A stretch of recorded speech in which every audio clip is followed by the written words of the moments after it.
Hey there, tappers. As you can probably hear in the background, that's not somebody peeing. We're actually into the second process of transferring over on our batch now. We actually started with our banana rye, so let's show you what's going on. So as you can see here, we have kind of a dinky little setup because it's been a little while since we've done a 5-gallon transfer here, but we have our big barrel, our big transfer, which we often use for these, and then a little funnel with a coffee filter inside of it. And so all we're doing is trying to filter out any of the settled out yeast, and we're basically just filling this up, making sure that the coffee filter is staying at the bottom, and then collecting everything down here.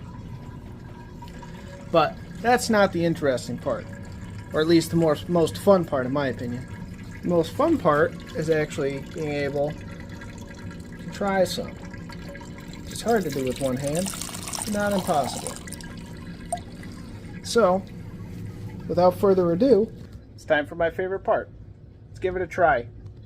Cheers.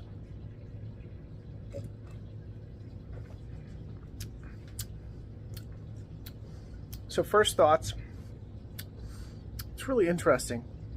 The rye definitely fermented. It's got a little bit of that rye spiciness to it. It smells almost meaty.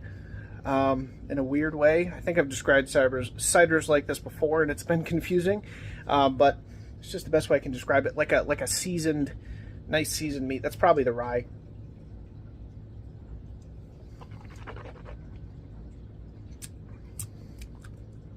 I'm actually not getting too much banana, but this is really interesting.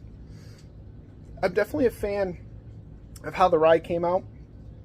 When we've done rye in the past, we added it in secondary, so it didn't really get a chance to ferment, and it kind of came out tasting more like oatmeal than it did actually tasting like a spicy rye, like if you've ever had a rye whiskey before or something like that. But adding it in primary seems to have really brought out those good rye flavors. So I'm really excited to see how this is going to come out, but I think all in all, we're going to be okay. And I can't wait to see what this does when it clarifies a little bit and settles and ages. I'm wondering if the banana flavor is going to come out a little bit more. I don't really smell it on the nose even.